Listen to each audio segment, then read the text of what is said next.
With this, I would like to call upon the moderator of the speaker. I would like to introduce. I'm glad he has joined us. He is the IS officer of batch 1985, and he has held several key positions. When I had the opportunity to associate and work with him in the year 2016-17, he was the additional chief secretary, higher education. A lot of reforms were brought in, especially the governance and integration of information technology. And currently, he is the uh, founder and chairman for the Best Innovation University in Andhra Pradesh. Welcome, Bharat Meena sir. Thanks for joining us. It's a pleasure to have you and to have you as a moderator with that enriched experience. Next, I would move on to our next speaker, who is a 2001 batch IS officer. She has done some exemplary work in the field of as a district magistrate Karimnagar. She has done some amazing work on ground, which could bring some change for the good of citizens. She is currently holding the position of Member Secretary, Telangana State Pollution Control Board, Commissioner, Commercial Tax Department, Government of Telangana, and related to education, she is the Vice Chancellor, Telangana University with the Government of Telangana. Thank you very much, ma'am, for joining us. Neetu, ma'am. Thank you, Sudhir.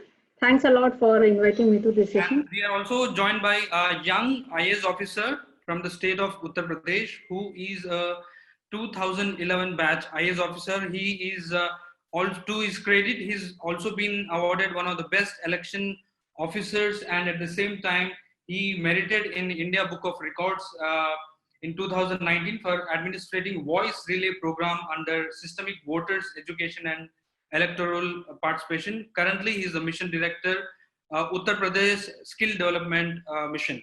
Welcome, Mr. Kunal. Thanks for joining us. Thank you so much. Mr. Kunal is a little unwell, despite that he's joining us even from the hospital. Thanks for joining us.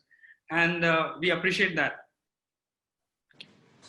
We would also be joined by the chairman of Andhra Pradesh State Council of Higher Education, Professor K. Hemachandra Reddy. Meanwhile, I would request Bharat Meena sir to please take over. Over to you, sir. Namaskar to all. Thank you, Sudhir, for introducing all of us. It's really a pleasure to be part of this panel with eminent speakers from across the government departments. I'm sure that we will have an absolutely engaging, informative and enriching session today. I personally believe that such dialogues from APSC, Global Education and Skill Virtual Conclave hosted by Collegiate Education, Technical Education Department, Government of Telangana and APAC Digital News Network. This will set the tone for collaborations and building bridges and initiate actionable things. Let me please explain the ground rules in the beginning. I request all the speakers to put forth their views in about 10 minutes time, and 1 minute ahead of that I will give a time check. We will try and hope to have some questions answers at the end in case we are left with some more time. Today's panel discussion today is on leaders' perspective with respect to education, employability, innovation, and reimagining the future education in the new world order. I represent the best group of institutions. I'm presently the chairman of Best Innovation University in Anantapur, Andhra Pradesh. Today amongst us would be the chairman, Professor K. Hemchandra Reddy ji, the chairman of APSE. and we have eminent speakers. I would like to state that our experience in Andhra Pradesh was very good, and I would like to congratulate the government of Andhra Pradesh for having very progressive and futuristic laws and schemes. And the views that we have seen so far, that comes from the student-centric approach in education and innovation. Because of that innovative laws, we finally zeroed in on Andhra Pradesh, and we are working from there. Today's discussion is on New World Order and then education's future. So what is this all about? How could education align with the New World Order? I think that is the theme of today's discussion. We all know that world is shifting towards the knowledge economy with sophisticated technologies, continual migration towards tightening connections between people, cultures, as they endeavor to endow all students with tools, skills, and knowledge to collaborate across the continents. That's a new thing. So there's the importance of global understanding that has come and has become very imperative in today's time. The partnerships are valuable today for programs at local level. So today's new world order is there. In this world order, it's the survival of the fittest. The institution which is fit and good education, I think that the institution is survival. In this context, I would like to state about 7 facts, I think, which may set the tone for discussion for the esteemed speakers. The fact 1 today we see is that there is democratization of the world of learning.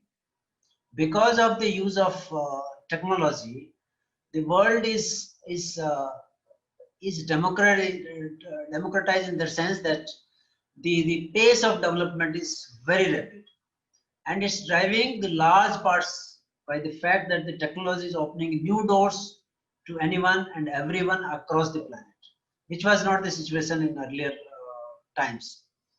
The another fact number 2, I would like to say, is that tailored traditional learning. I think that is the thing of the past.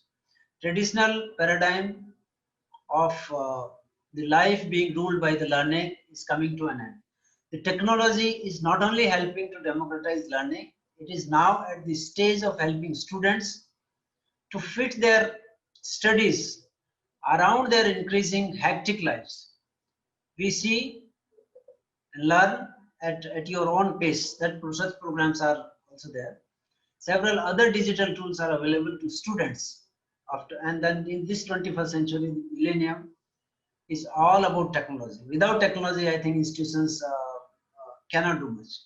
The another fact which we have to realize is, in this new world order, the universities can prepare their students for future work and also improve their employability. That is the challenge, I think, before all the education institutions. Higher education institutions can leverage these newer technologies to drive educational services with commercial values. A host of open source educative sites and digital tools are also available to students to educate them about any topic under the sun. So that type of vast range of knowledge which was never there. The another fact which we have to acknowledge is that there is a disruption. Disruption is the norm today. The collaborations, the powerful tools of sharing, connecting with others is the order of the day. We cannot restrict industry to industry academia collaboration only. We need to progress to industry academia, to academia collaboration, and academia with knowledge givers, and academia with societal change makers. That's how we have to connect all these influencers. All thanks to umpteen technological innovations, the education has surpassed the geographical boundaries. The geographical boundaries are no more limitations.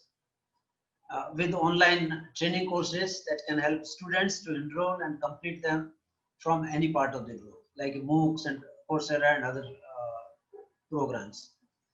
The other fact which is emerging is the practical learning strategies. Laying the foundation of personalized learning strategies, the future presents umpteen opportunities to unleash the creative skills of the students. Students have opportunity to exhibit their skills in different ways. It's only when students show how they learn through making concepts that they will better understand the concepts of the topic. So with these technologies, this is possible. There is emergence of holistic change. While teachers are looking forward for other means to educate students, online learning comes as a handy tool to excite the participation of the students in the education. We have seen it ourselves in the times of Corona. There has been so much of disruption that all the institutions have been forced to adopt technology. The technology about which we were talking a few years back, where people were not prepared to accept that it's necessary. Today, we all realize that the blended learning, the use of technology is absolutely necessary, and that is a new fact. Another fact which has emerged is that as per the new education policy 2020, the focus is on students' choice and students' preferences. The future of education is all about strengthening and incorporating student-centric learning, which is a challenge for all the institutions. Skill-based education is another aspect which has to be considered by all these institutions imparting education. Once this is done, I think economy will witness a boost in coming times in the form of competitive professionals who are equipped with the on-the-job training. So this is where I think institutions have a challenge, and this is where we would like to see the perspective from the other speakers. Flexibility in learning is the key word that governs the forthcoming tendency of imparting quality education to students. Given the fact that every student is unique with a different set of choices and strengths, it is through flexible learning patterns that the students will benefit a great deal in future. The last fact I would like to mention is the role of social media. The millennials and their awareness about environment, the social issues, through different campaigns on social media. They are so much aware of many issues. How do we use this social media for our teaching, learning and mechanism is another challenge for all of us. Active participation in the online social world will set the stage for a collaborative from the learning when students of one school or the other school, one country, can effortlessly reach out to their peers located in other parts, other regions, whenever they want. So these 7 facts I would like to, I have stated here. I think considering these challenges, we have a good panel of eminent speakers. First of all, I would like to invite Madam Neetu Kumari Prasad ji, IAS officer, eminent IAS officer from the state of Telangana. She is the Vice Chancellor. She would say she is the Member Secretary of Telangana Pollution Control Board also, and she is holding other portfolios also. Considering her experience, we would like to hear from her as to how the present challenges can be met to ensure the employability of the students through education. Over to you, Madam Neetu. Thank you, sir, for giving me this opportunity to address this session. I would like to congratulate Global Education and Skill Conclave to choose this subject in tune with changing times. I would like to start with a very famous quote of Wright brothers when they said that it's possible to fly without motors, but not without knowledge and skill. So thus the importance of skills and knowledge can be underlined in the context of our education system, higher education system, and universities also. At this juncture, I would like to also deliberate upon the concern which industries have been showing about a lack of skills, be it social, skills, interpersonal skills, or critical thinking, innovation, team building, or soft skills in our students which are joining the industries. So this lack of basic skills actually speaks about our education system, because after university, after higher education only, these students will join industries. And as per some survey, only 15% is basically employable. So because of existent skill set and the required skill set. So employers have been complaining about the basic skills. So here the role of university will come into picture, and the role of research and innovation also.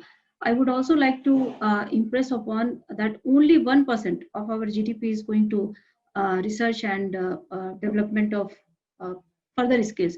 Once in many countries like European countries, Sweden, Norway, or even in China, at least 2% of their GDP is going towards research and development. And we all are aware that what these research and development do to our economic development. There is a direct correlation. All these patent business and then economic output which are being generated by private people from these research and innovation should be learned by our universities also. So we can have incubation centers, more UGC grants towards the university, because due to various factors, state governments are not able to give enough fund for research and development. So that is like, as I am holding in charge of two universities in rather for like last 1 year, and whatever experience I have gained during my 1 year tenure with all professors, students, I feel that there is a lot of stress on academic curriculum and cramming and passing the exams, but there is no real scope for research and development. So I think innovation is the key for taking up economic activities further and making India a global competitive partner in this aspect. Second thing is like our new education policy 2020 also stresses upon multidisciplinary approach for bringing the employability. All of us are aware that so many students, almost like as per data, 1.13 crores, I believe, 3.74 crores are enrolling in our higher education system every year, and there are 14.16 lakh teachers in higher education system in our country. But that is only less than like 50% of our higher education enrollment. So we can take it as per our new education policy to 50%. So that is like maximum number of enrollment of our young students in higher education. Then immediate need is to improve the quality of education and completing their syllabus in time, and more importantly, changing the curriculum, existing curriculum, renovating it as per the today's needs or current needs of industries. That is like very, very important point to bring the employability. As district collector, we had been doing a lot of skill development program and bringing students to different education institute, or making them employable in various industries. So that experience has taught me that there is like proper not a very proper database of students in either universities or with district administration or even with the employment exchange. So for bringing employability, one part is like education system, where we can, all universities can have ready-made data of all students, including their skill set or the skill set where they are feeling passionate about, or they want to learn, or they want to go ahead.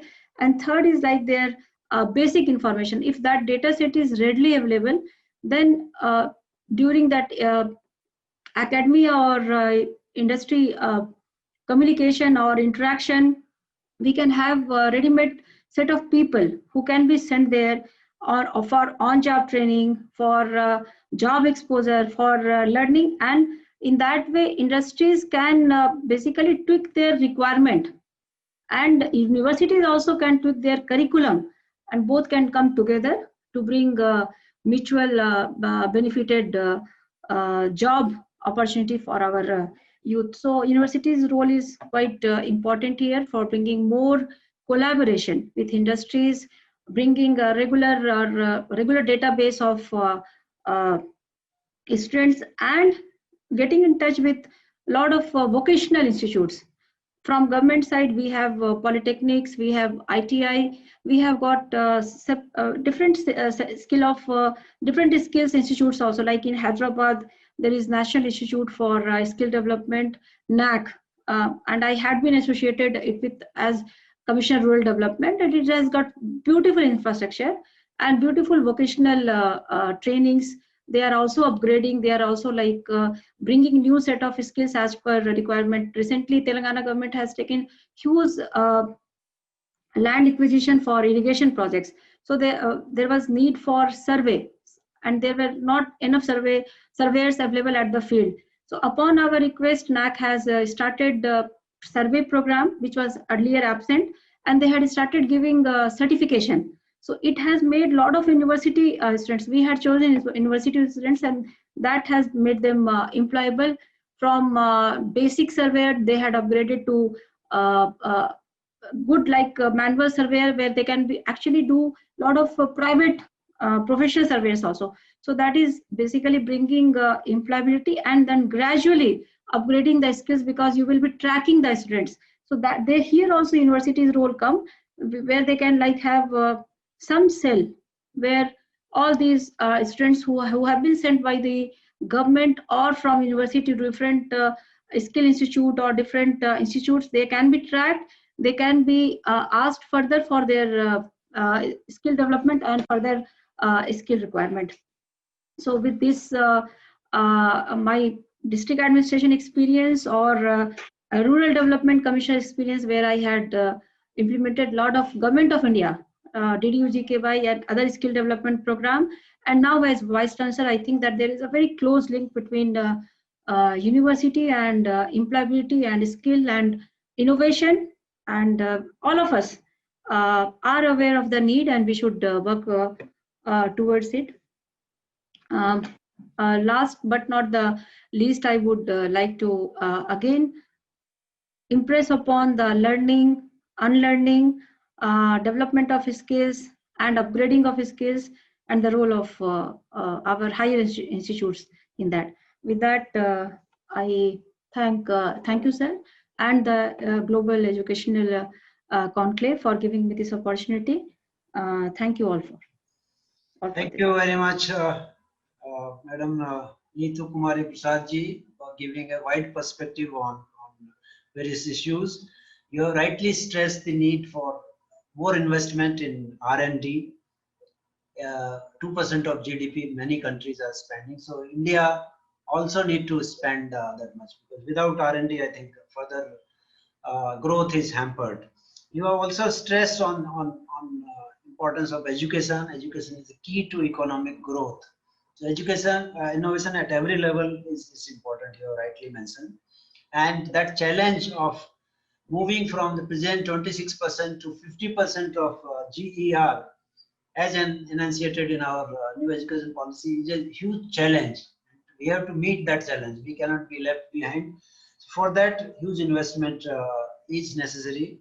You have also rightly mentioned that the database of the people searching jobs and the industry searching the right people, there is a mismatch. That proper database is not there. So we need to use technology there also. And there has to be connection between the people wanting what type of skills they want and where they are available. I think that matching is very much important in context of our country. You have also stressed on the skill development and the importance of connecting various dots in terms of skilling our people and future generation. And you rightly stressed these points. Thank you very much. Now I would call upon Sri Kunal Silku ji, a young IS officer from UP. I would request you kindly take over and then give your perspective on the topic. Thank you so much, sir. It is an honor to be present amidst all of you and being able to put up my views forward. I am presently holding two charges. I am holding charge of Mission Director UP Skill Development Mission, and I'm holding charge of Director Training and Employment, which looks after all the ITIs. So basically, I'm after vocational education. Here, I would like to begin my note by saying that mankind started with skills. We had, first of all, we had these stone men who used to carve stones and create instruments and then go for hunting and killing and all those things. At this distinction between formal education and vocational education came at a very, very late stage. But now if we see, this vocation and formal has been defined very rigidly into different spheres. I don't know how many people actually want to study only for the sake of studying. Almost everybody, all of us take undergraduate education or even PG education with the aim of actually getting into some kind of good job or being able to start some kind of good industry or business or so on and so forth. So skills forms a very inherent intrinsic part of our studies. But if we look at the current educational curricula, which is being prevalent in our country, we have very rigidly defined vocation and formal. If a child chooses to go into ITI, Polytechnic, he is rigidly marked into a vocational sphere, and many of the boards don't even accord him the same equivalence as a 10th pass or 12th pass student from a formal state education board. It is not available. Even though UP has been a front runner in this space, and in UP a rule was made that even if a student studying in ITI which is of 9th-10th equivalent level passes just the Hindi paper, the language paper, he will be accorded a 10th certificate from UP Secondary Education Board. And similarly, if a person studying in a skill vocational course of 11th and 12th equivalence level and just passes the Hindi paper of 12th class, then he will be accorded the 12th equivalent degree from UP board. But then this has not been taken up by CBSE or ICSE or many of the other states. The natural fallout is that the moment a child chooses to go into vocational education from an early stage, his doors for further higher education in formal setup gets closed. He is no longer able to take admission into graduate programs because they ask for a 10th or 12th degree certificate. And whereas he has a vocational certificate, which most of them don't accept. This is a big dichotomy because this needs to end. As a beginning point, this needs to end. Secondly, when we go into the formal education sphere of universities, we have lots of streams. We have arts stream, we have science stream, we have commerce stream.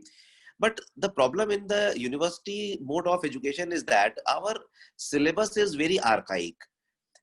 The syllabus revision takes a lot of time. We have become too philosophical. We keep learning about thinkers and speakers, 100 years old, 200 years old, and very big high level thought processes which they were giving. Maybe it was needed for industrial revolution era. Maybe it was needed for the independence era. Right now, the need of education is completely different. Right now, the need is to understand that in this fast developing economy where every country is struggling to stay aboard and enhance employability, enhance production. So how can we actually contribute in the production of the economy? How can we actually contribute in the development of our GDP? So these, and it is not the job only for a student studying in engineering college or a medical college to take these things forward, and an arts and science child should be left out of this purview. So a reimagination of the entire syllabus should be there. And then as ma'am also rightly said, the syllabus needs to be very versatile and agile. We cannot say that, okay, now the syllabus is outdated, we'll sit for one day and we will correct the all syllabus and then this will continue. Because before COVID, the requirements were totally different. Today, COVID came and now the requirement of the skill sets, now the requirement of the knowledge sets are completely different. Now we require people who can be, who are adept in work from home, who can use mobile technologies more often than earlier times. So tomorrow another problem might come, some tsunami might come, some earthquake might come, the requirement of skills might again change. So the requirement of knowledge setups will keep on changing, and even at a very faster pace now in the current economic scenario of the various countries. So our syllabus also should be that much versatile to adapt quickly to the change and respond accordingly. A good thing has been done by Government of India. They have made NSDC Corporation. NSDC is National Skill Development Corporation. It is basically constituted by a lot of private sector. There are a lot of sector skill councils. All these sector skill councils, like we have healthcare skill council, we have automobile SSC, we have textile SSC. So these SSCs are basically nothing more than a conglomeration of top 10 or 20 brands, private player brands in that sector. And they have been given the mandate to create the syllabus for skills, which is required in their industry. Suppose if I talk about automobile industry, so in automobile industry, if a person wants to get employed in a Maruti factory or a Toyota factory or a Hyundai factory, so what kind of skill sets are they looking for? So that syllabus is being determined by the Automobile Sector Skill Council only. And since their industry requirement keeps on changing, so they also keep on continuously revising the syllabus every 3 months, 6 months, 1 year, depending on whatever is their frequency is required. So, and when we provide a skill development, we adopt the same syllabus of NSDC. We don't run our own syllabuses. So this approach has actually created a partnership between government sector and private sector. While private sector has brought in the much needed agility in syllabus formation, we have been able to employ other training partners, both government and private, to provide that skill sets. And ultimately, when the time of assessments comes, again we go to the same SSC bodies and we ask them to assess the candidates, because ultimately it is those companies will be ultimately employing them. So once they themselves take the exam and once they themselves pass the candidates, then there is no way in which they can say that the child is not up to the mark or his skill sets is not up to the mark. So then they have to also employ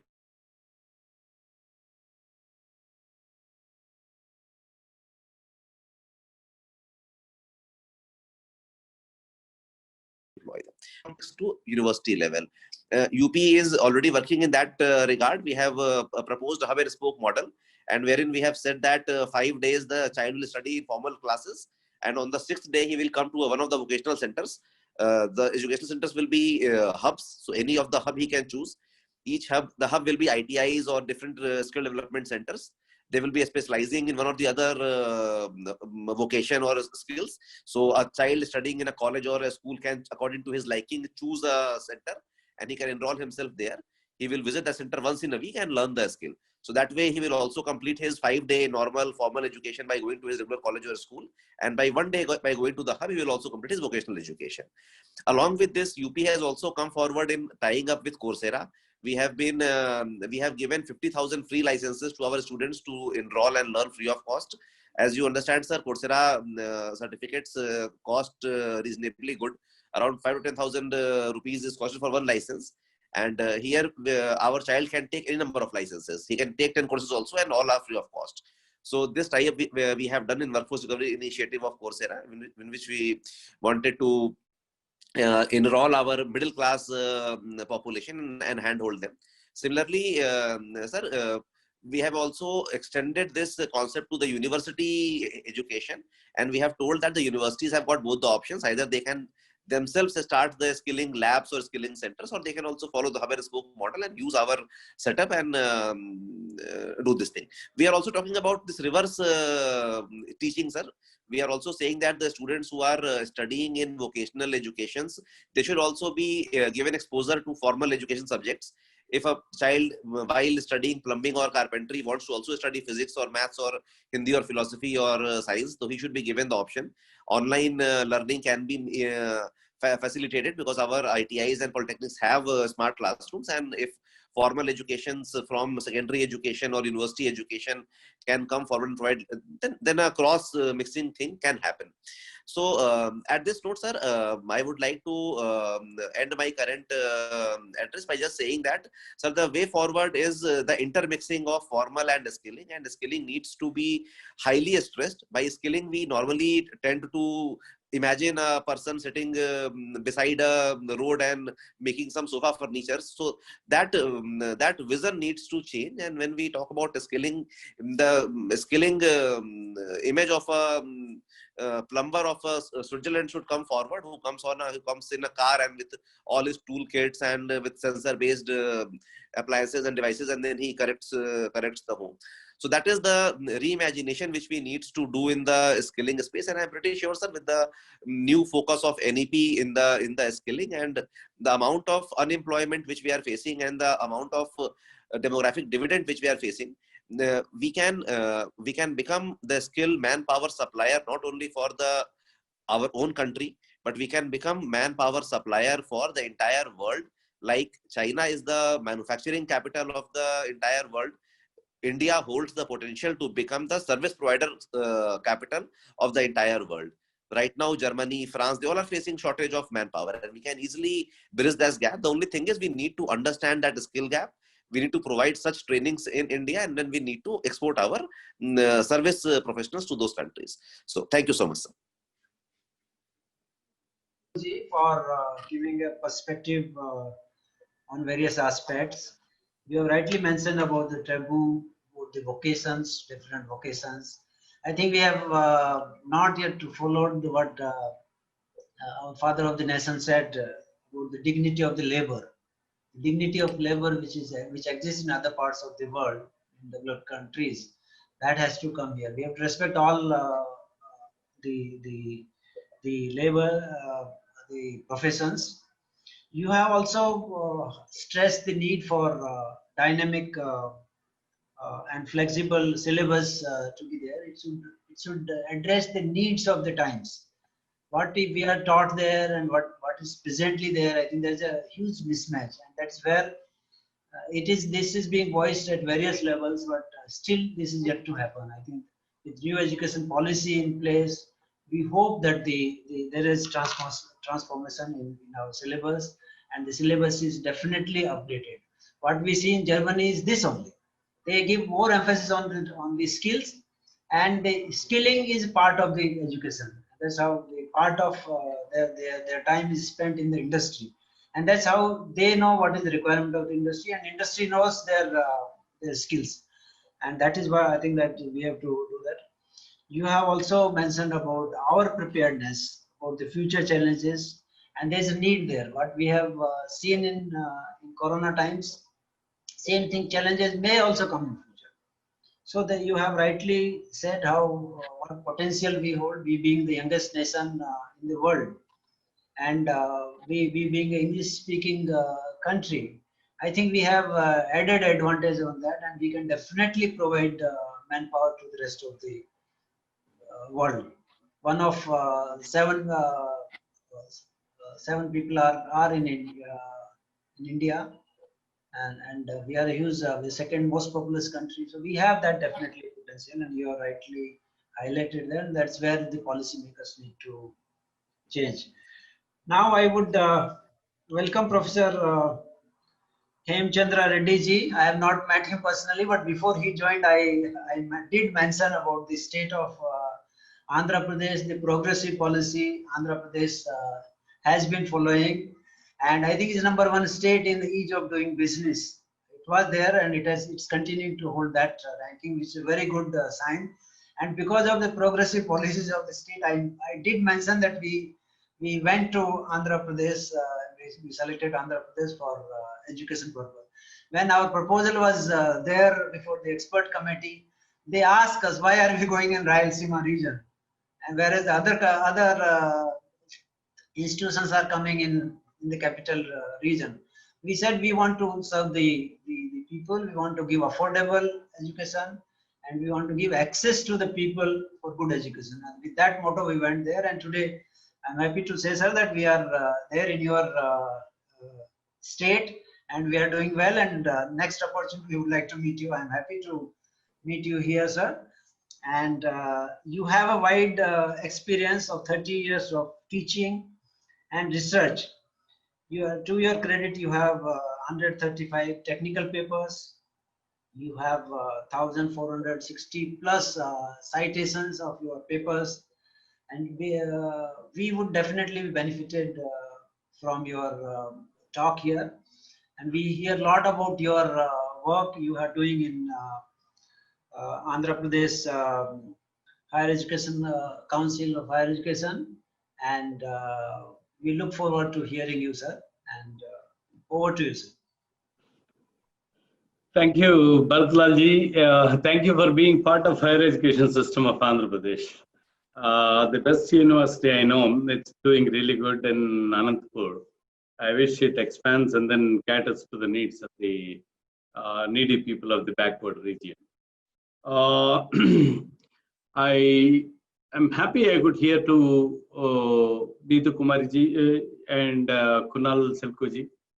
They have expressed their views on the future higher education systems. And I was just going through a McKinsey report which said in India, we need to create close to 90 million new jobs in the next 10 years, basically to absorb the 60 million new workforce that is going to get added into the system, and 30 million who may migrate from agriculture to the other attractive job scenarios. So the responsibility is huge on higher education system to meet the future challenges, particularly with this huge population of youth in this country. Definitely we need to revive, rethink, and then go path breaking in order to bring in the new systems so that future demands are basically addressed. And the talking about higher education system of Andhra Pradesh, it's quite huge with 4,000 colleges and 16 state-funded universities, close to another 12 private and deemed to be universities. We are a very huge system, and the entire system, we house about more than 1 million students at any given point of time. The intake capacity that we have created is close to 3.5 lakh. Every year, so many students get enrolled into the system. And for quite some time, we have been, traditional. We were following the procedures. But of late, we started thinking slightly different. The first exercise we did in the last 1 year, first major exercise that we did in the last 1 year, is redesigning the curriculum for the higher education. And we restructured the choice-based credit system curriculum for both conventional degree programs as well as the professional degree programs. Now, the essential feature of the new curriculum is we have introduced 10 months of mandatory internship to all the students in the curriculum. 6 months being exclusive, and we devoted the entire semester for skill development programs or internship programs. And we are also making use of 2 summers, in order to, give the exposure to the students. We are forcing them, or we are asking them to go get enrolled in some workplace so that, they gain the hands-on experience. And as part of this, we also brought in 2 months of mandatory society-oriented project. Now, every student, we are now making it mandatory for the student to go and work on some problem or other being faced in the society, and then offer a solution. So this is in a way, they are going to submit their report, they'll define the problem, they work towards the solution and submit it. And the skill development programs we have brought into the curriculum. Now 20% of the courses are skill-oriented courses, either skill development or skill enhancement courses. Now, this curriculum, we made it for the first time, even before the NEP document is released. We made it a 4-year degree program for the conventional programs. And the 4th year is exclusively research orientation. And we said we are going to award honors degree with research for those students who pursue 4-year of degree. But then we made one exit option after third year in order to give the flexibility to the student. He can either choose a 4 years honors research degree or a conventional degree after 3 years. Now, this is for the first time we have introduced 4-year degree program in the conventional programs, and without causing much disadvantage to the student. For all such students who are pursuing 4-year degree program, we made PG program as 1 year duration. And the modifications that, the changes that we brought into the professional courses is this. Once again, there we made 10 months of mandatory internship for every student. And here also we have introduced skill development and skill enhancement programs to the students. Now, the flexibility that we brought into the curriculum is such that, student can either choose a course being offered in the college, or he can go register for a program online, or he can go, in fact, Kunal ji was talking about a hub and spoke model. He can go elsewhere and register unconventionally over a weekend or during the summer vacation or in the holidays, complete a course, bring back the credits into the system. A truly credit transfer, program with credit transfers is introduced into the curriculum. And now, with almost 20% of the courses converted into skill development courses, we have a great responsibility, because we are aware of the fact that these teachers right now in higher education system, they are all not well trained on skill. And definitely it's not enough for me to design a new curriculum, but the curriculum will be successful only when the content is properly delivered in the classroom. So the teachers presently in higher education system, they are not really equipped to handle such courses. And as a complementary thing, the government of Andhra Pradesh is coming out with establishing a skill development university and 30 of skill development colleges, one in each parliamentary constituency of Andhra Pradesh. Now, this skill development university and skill development colleges perform a complementary function to these universities and higher education colleges. Now, these college students, whoever want to acquire a skill or other, can go to the exactly similar to, that's what I was wondering. Like, when I heard Kunalji speaking, probably I thought UP and AP are both thinking alike. So we are allowing our students to go and register with the skill development colleges. And the flexibility is also given with regard to the pace at which they learn. And the student can indicate in what semester he is going to acquire when register for the skill development programs. It can be in one semester many, or it can be one course in a couple of semesters. We give complete flexibility to the student, and the student can go on registering for that. So with these modifications that we brought into the curriculum, we are really hopeful that we bring in skill very concretely into the curriculum. Kunalji was talking about the vocationalization and formal education coming together. Now, I think we made an effort, a decent effort to bring them together. And I'm sure this is going to yield results for us. And having said this, our major challenge is accommodating 3 lakh students every year on internship programs. Now here, our Honorable Chief Minister took a major decision. He has brought in, he gave instructions to all government machinery, all departments, to accommodate the students somewhere or other. So district collectors are also being brought into the picture. Now a committee will be constituted at the district level, which will be chaired by the district collector, to find out the internship opportunities to the students. And parallelly, universities will also be working on internship opportunities for the students.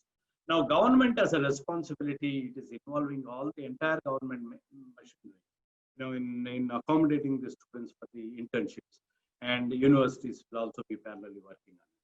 So with this, we are very sure that in the next 2 to 3 years, we can bring skill very seriously into the curriculum and into the higher education system. Now, with regard to the inclusive development, some of the policies the government of Andhra Pradesh has initiated. It is for the first time in the country that the entire tuition fee is being reimbursed by the government for the first time, irrespective of the tuition fee. There is no limit on the tuition fee reimbursement, and irrespective of the nature of the college. So, and let me share an interesting fact: 80% of our students in higher education system are enjoying this fee reimbursement scheme today. So that way, the government of Andhra Pradesh is putting the responsibility of almost 80% of the higher education system. Now, when I look at the figures, when I talk about the figures, the government of Andhra Pradesh is spending close to 4,500 crores every year on the reimbursement scheme. This includes maintenance scholarship as well as the tuition fee reimbursement. Now, I don't think we can talk about better inclusive measure to take every class of student from the society into the higher education system. Now, the results are seen as such. When we were reimbursing only 35,000 rupees per student, when the ceiling was put, some of the very good colleges, much sought after colleges, when the tuition fee was 1 lakh, their cutoff ranks were close to 10,000 or 15,000, say. As an example, let me say. And when once the complete tuition fee reimbursement scheme is introduced, the cutoff ranks improved enormously, considerably, and now 6,000 is the cutoff rank in that institution. That obviously means, students, in spite of their merit, who could not afford joining such, institutions where tuition fee is high, now they are very freely going in, and this cutoff rank variations is an ample indicator. Now, for sure, Andhra Pradesh government is creating a higher education ecosystem, which is quite inclusive, affordable, equitable, coupled with adequate emphasis on technical as well as vocational skill development programs. And some other initiatives we are taking today is about creating a state research board. I think Neetu Kumari was talking about research fund allocation. Definitely today, with all the incentives that we are giving, the spending of government of Andhra Pradesh towards education, when I said education, this includes primary as well as higher education, is about 4% of our GDP today. And now NEP is talking about allocation of 6% of GDP. I'm not really sure whether we have any more luxury of enhancing the budget towards it. But definitely the amount that we are spending, our allocations towards research and development, is absolutely nil in all these years. And whatever research that is happening in the universities, they are depending on external funding from the sponsoring agencies like central government, private, and industries. And that's how we are going forward in terms of research. But for the first time in the state of Andhra Pradesh, we are creating a research board now. Now, this research board will have eminent scientists and from each faculty. And these people as a team, they would be visiting universities. They would be identifying the scope for research, particularly in terms of interdisciplinary, multidisciplinary research. And now we would like to create such core teams in every university, or if possible, when bringing a couple of universities together and form such core teams. Now, the Research and Development Board would be working mainly to handhold these research teams and then liaison between the research organizations at a national level, international level, and also liaison between these research teams and sponsoring agencies. So, and the government of Andhra Pradesh, Badulaji, please let me know when should I conclude? because I failed to ask you this question. Sir, Saying that we should conclude. We have another 1 minute, sir. To Oh, fine. Thank you. I'm really sorry I could not ask you this question at the beginning. Now, the government of Andhra Pradesh has agreed now in principle to allocate 100 crores of rupees every year towards this research and development. And one last initiative of the government of Andhra Pradesh, I'll just inform the August members and then I'll conclude. A path-breaking measure the government of Andhra Pradesh thought about is establishing remote learning centers across the state of Andhra Pradesh. Now we have 15,000 villages. The government is interested to establish these remote learning centers using technology. We'll have LMS at a central state level, at a state level, where APSHE will be responsible to create that LMS. This includes skilling programs and then conventional programs, professional programs. We develop the content and this will be transmitted to the villages, and entire 15,000 villages will be covered with this.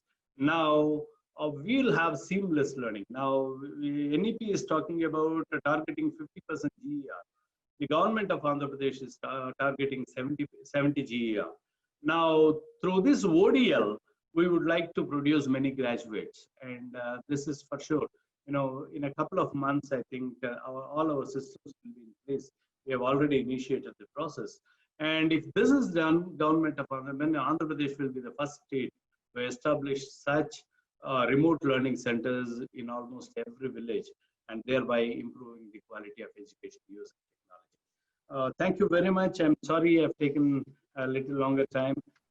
Thank you very much for giving me a very Thank you, Professor Hemchandra Reddy ji, and we were really enlightened by your talk. You have really mentioned and highlighted the plethora of measures being taken by the government of Andhra Pradesh, and they have brought about a lot of reforms. We have witnessed many of these reforms ourselves in many parts of the state, and we would be happy to be part of the government measures. Anything which can be done in Rayalaseema region, that's our focus area. And thank you for enlightening about the restructuring which you have done in the government in the curriculum, and the setting up of the idea of setting up the skill university with college in each parliamentary constituency. I think these are innovative things which many other states can follow. In fact, many things I had also when I was in higher education, we had tried to do a lot of things, a lot of synergy between various institutions and things like that, both private and government. I think that is the way forward.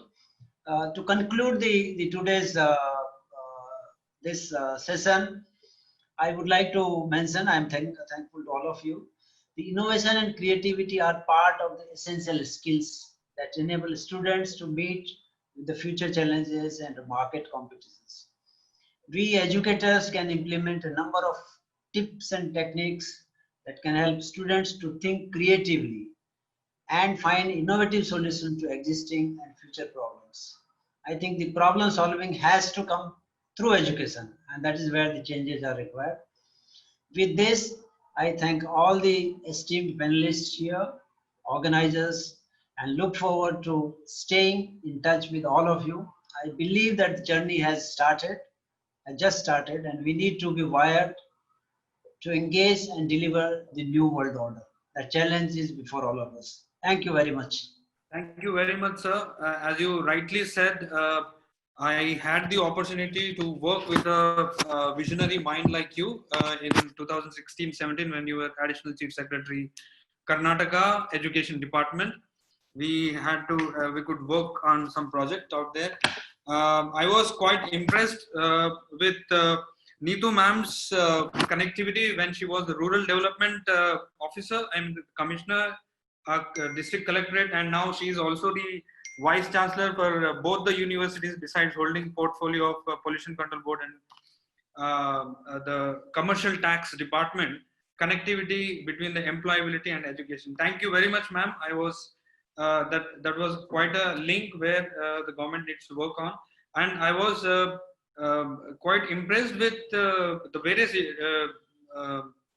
initiatives that the government of Andhra Pradesh is taking towards skill and how they're connecting at the rural levels as well. I'm sure we are currently joined by close to 3,000 delegates live, and we are thankful to all the esteemed speakers. Just to give you a brief, uh, uh, over 150 speakers from across the country and beyond have joined us as education leaders.